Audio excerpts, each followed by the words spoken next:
ఈ రోజు నుంచి 3 రోజుల పాటు ఏపీ మరియు తెలంగాణ రాష్ట్ర వ్యాప్తంగా భారీ వర్షాలు, తెలంగాణలో మోస్తరు వానలు కురిసే అవకాశం ఉన్నట్లు భారత వాతావరణ కేంద్రం అయితే తెలిపింది. పూర్తి వివరాలకు వెళదాం. ఎవడనొస్తే లైక్ చేయండి, వెంటనే ఛానల్ని సబ్స్క్రైబ్ చేసుకోండి. నేటి నుంచి ఏపీ మరియు తెలంగాణ రాష్ట్రాల్లో వర్షాలు కురుస్తాయని వాతావరణ విభాగం అయితే తెలిపింది. ఉపరితల ద్రోణి ప్రభావంతో కోస్తాంధ్రలో పిడుగులతో కూడిన వర్షాలు పడతాయని అంచనా వేసింది. ఏలూరు, కృష్ణా, గుంటూరు, బాపట్ల, ప్రకాశం జిల్లాల్లో ఏపీలో వానలైతే పడతాయని పేర్కొనింది. ఇక ఏపీలో ఉత్తర కోస్తాలో పలుచోట్ల భారీ వర్షాలు కురుస్తాయని కూడా వెల్లడించింది. తెలంగాణలో 2 రోజుల పాటు మోస్తరు వర్షాలు పడతాయని కూడా తెలిపింది.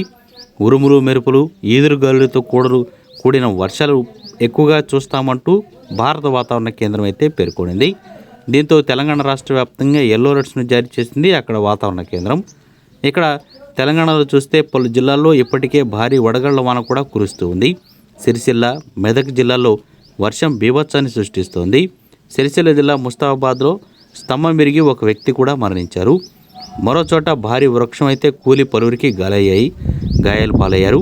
అటు ఏపీలోనూ శ్రీకాకుళం జిల్లాలో భారీ వర్షాలు పడుతున్నాయి.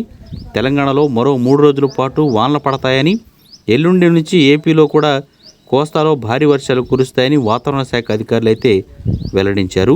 దీంతో ఏపీ, తెలంగాణకు అలర్ట్స్ అయితే విడుదల చేసింది భారత వాతావరణ కేంద్రం. రాబోయే రోజుల్లో రైతులు కొంచెం ఇబ్బంది పడతారని, పంటలు అనేవి సకాలంలో కోసుకునే విధంగా చూసుకోవాలంటూ కూడా పేర్కొనడం జరిగింది.